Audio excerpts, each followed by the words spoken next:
people, you must have watched my last video where I was doing preparations for my parents' 25th anniversary, and this is the video where you'll be seeing how it truly went like. जिन्होंने last video नहीं देखा है उनके लिए I went back home to celebrate my parents 25th anniversary.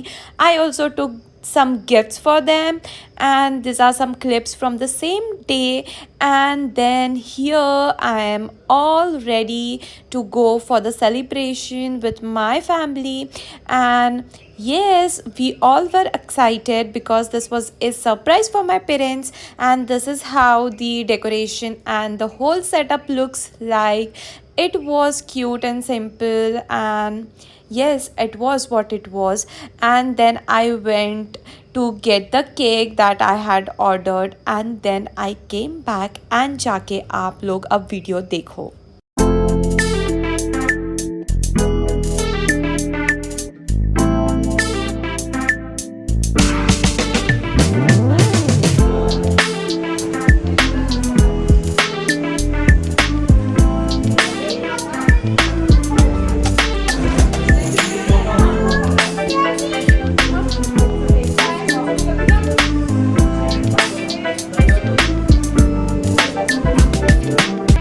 Happy 25th anniversary काका काकी.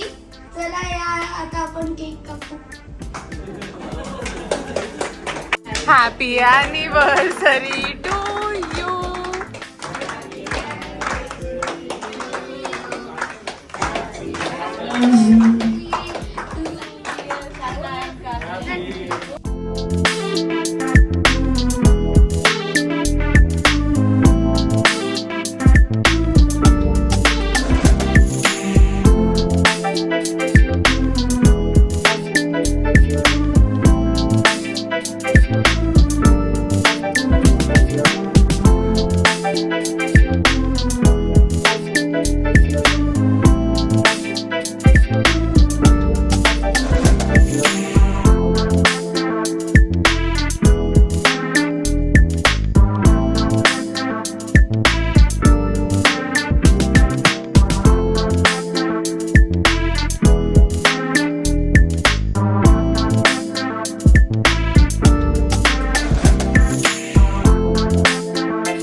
कारण मी कुठे सांभाळते आतापर्यंत सांभाळते.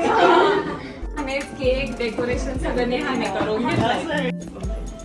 आमच्या गोपाल नाना मित्र परिवारातील आमचे सर्वांचे आवडते आणि माझे DEDचे वर्गमित्र आदरणीय दीपक भांबरे सर आणि वहिनी साहेब यांचा आज लग्नाचा 25वा वाढदिवस.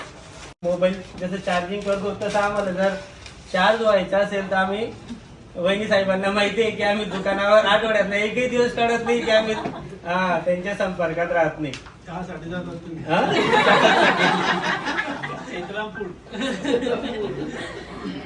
भांबरे सर आणि त्यांच्या संसाराला सुरेख अशी साथ देणाऱ्या छायावहिनी, तर तुमचं जे पुढचं आयुष्य आहे ते आनंदी अतिशय दीर्घायुष्य जावं असं मी या निमित्ताने शुभेच्छा देतो.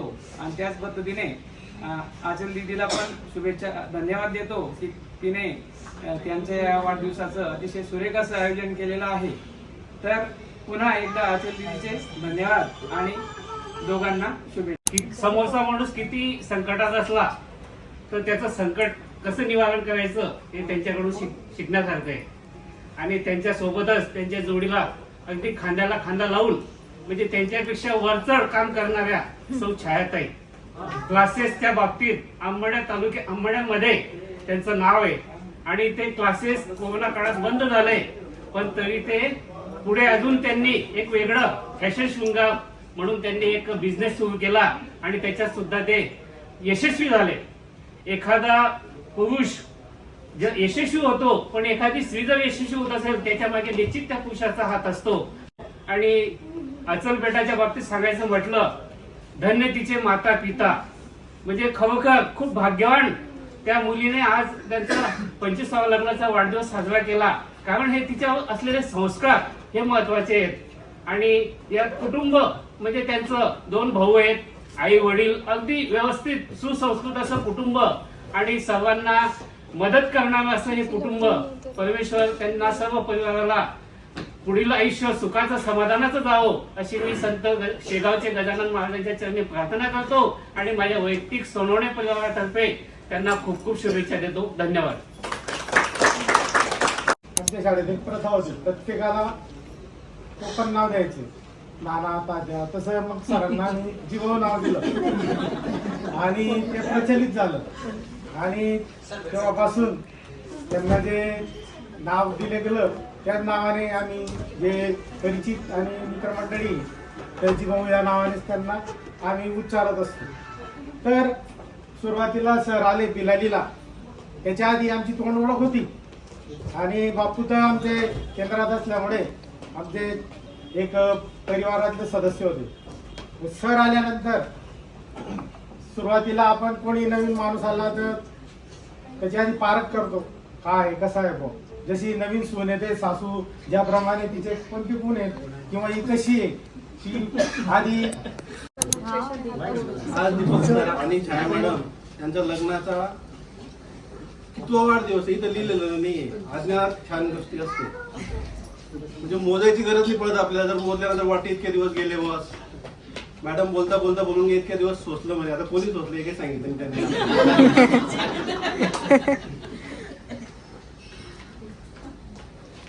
आज तुमच्या लग्नाला 25 वर्ष झाले आणि त्या 25 वर्षाच्या सहवासामध्ये तुम्हाला तुमच्या संसार वेलीवर आचलच्या रूपाने जे फळ आलं त्या फळाच्या आचलमध्ये तुमचा आज हा लग्नाचा वाढदिवस ती साजरे करते.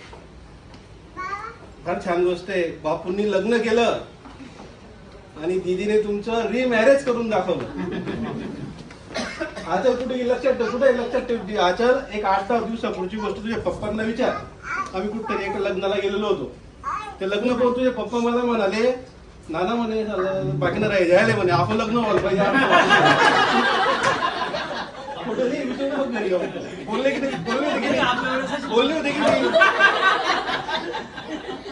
बोलले नाना लग्न म्हटलं बाबू लग्न करायला सांगतोय पण छाया मॅडमला विचार. नाही म्हणे छाया मॅडम सगळं परत करायला पाहिजे म्हणे. हे तू आज घडून आणलं ते म्हटले होते का? हे विचारून काय ते तू आज घडून आणलं. 8-10 दिवसापूर्वीची गोष्ट आहे आणि तू नेमकं ते हिसकून घेतलं त्यांच्या तोंडातला शब्द. तर आज तुमच्या काही मनोरथ अपूर्ण राहिले असतील तिला पुढच्या वर्षी सांगा, ती पूर्ण करायला हवी. आणि फार छान गोष्ट आहे, बापूने त्यावेळेला 50 लग्न करून 75 लावून करून टाकलं आज. खूप आनंदाची गोष्ट आहे. तिने जेव्हा सांगितलं आम्हाला तुमच्या मिसेसला घेऊन आम्ही आणलं नाही, हा संसाराचा त्यांनी रोग असतो. हा खूप खर्च करून टाकला, आमची पोरी एवढं काम होत नाही. त्याच्यामुळे खूप आनंदाची गोष्ट आहे. तुमच्या कुटुंबाला खूप दिवसापासून पाहतोय. बापूंना मुलगी नव्हती, बापूच्या मुलीच्या रूपातही तू आहे आणि त्या दोघांच्या याच्यात बी तू आहे. खूप छान फॅमिली आहे. बापू नेहमी कंजूस माणूस आहे बापू. तू तेच सांगतो. पण जेव्हा जेव्हा आचार येते तेव्हा बापूचा पूर्ण खिसा खाली करून देते. सरळ हाताने मदत करतात. जेव्हा मी जातो ना, का बापू काय नाही इतक्या दिनात नाचले, आता मी मागेल तेव्हा काहीतरी दिलं होतं तुला.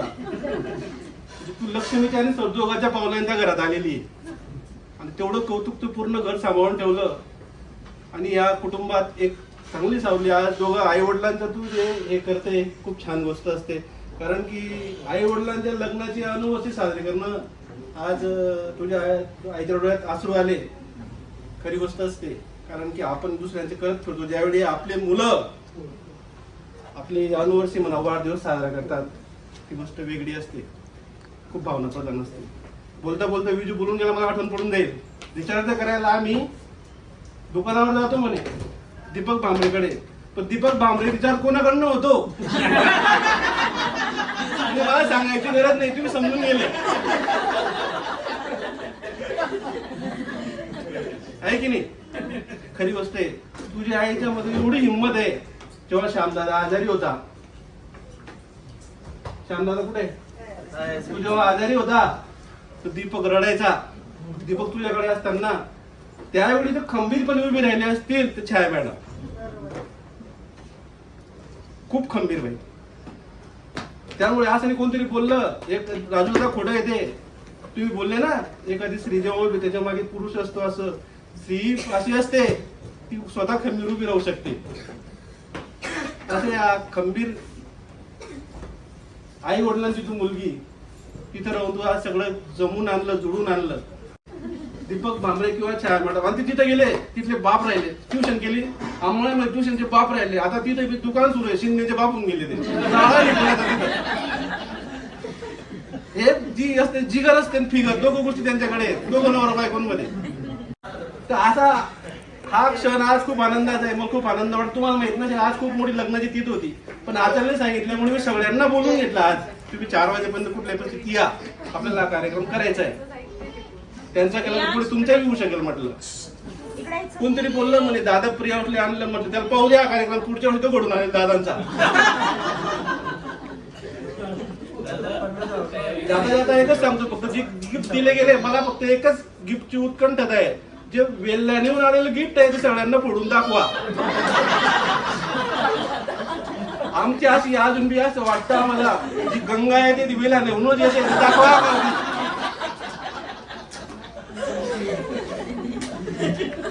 आपल्या सगळ्यांना शुभेच्छा देतो आणि दोघांना पुढील अजून परत चालूच ठेवा प्रोग्राम जो आम्ही येत राहू. धन्यवाद. 2 एप्रिलला जॉईन होईल म्हटलं तेव्हा बघू आपण करा. ती 8 तारीख झाली. तिला त्या दिवशी कळालं की 25 तारीखला ती हैदराबादला राहील. मग मुंबईचं कॅन्सल करावं लागलं. मुंबईला करता येणार नाही म्हणे, हा आपल्याला करावं लागेल इथंच करू म्हणे. म्हटलं चल शेंडीच्या दिवशी करू आपण किंवा 25 तारखेला करू, 3 दिवसाची रजा मिळेल तेव्हा करू. ज्या दिवशी जॉईन झाली बाबा पप्पा काका मला रजा पण नाही मिळणार म्हणे. म्हटलं मग कठीण आहे, मग शेंडीच्या दिवशी करून घेऊ म्हटलं. एकाच दिवशी बापूंचा मी केक कापून घेऊ ते म्हणे त्या दिवशी बी शक्य नाही, शेंडीला पण मी राहणार नाही. मग रविवारी मग सगळ्या सरांची मदत तिने घेतली. बाकी 25 ऑगस्ट असा रविवारी छोट्याशा वेळेत आणि तुम्ही सगळेजण आले त्याच्याबद्दल आभार. 25 वर्ष झालेत आमच्या भाऊ आणि बहिणीच्या लग्नाला. लग्न टिकावं म्हणून कोणीतरी गोड असावं लागतं, कोणीतरी कडू असावं लागतं म्हणे. कोणीतरी शांत असावं लागतं, कोणीतरी रुद्र कोणीतरी आगाऊ, कोणीतरी शांत, कोणीतरी कडक, कोणीतरी नरम. आता ते दोघांमध्ये दोघं ठरवतील कोण आहे. पण त्यांना लग्नाच्या वाढदिवसाच्या खूप खूप शुभेच्छा. तुम्ही सगळेजण इथं थोड्याशा नोटीसवर पण आलेत, नातेवाईक पण आलेत, त्या सगळ्यांचे आभार. त्यांना लग्नाच्या शुभेच्छा. मला जास्त काही बोलता येत नाही. मम्मी पप्पा, मला नव्हतं माहिती की मी कधी हे करू शकेल तुमच्यासाठी. जेव्हा मी डिसाईड केलं तेव्हा मी अंकलला सगळ्यात आधी बोलली, मग नंतर नेहाची मदत घेतली वगैरे. कोळी सरांना फोन केला, राजपूत सरांना फोन केला, तर सगळेच तयार झाले लगेच.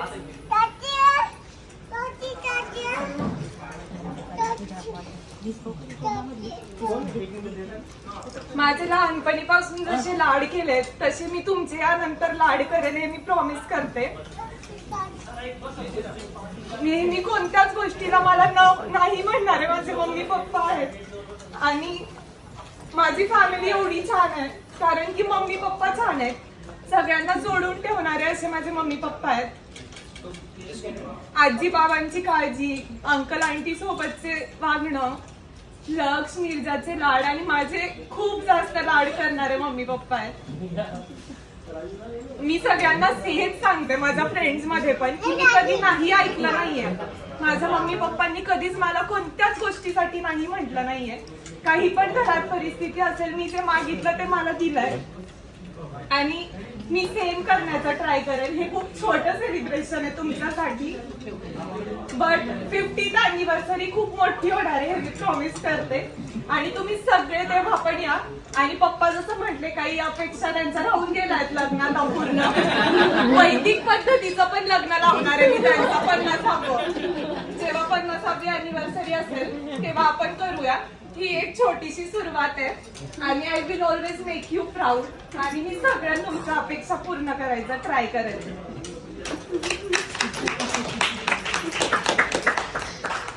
मुलगी सुद्धा सर्व अपेक्षा मुलाप्रमाणे पूर्ण करू शकते.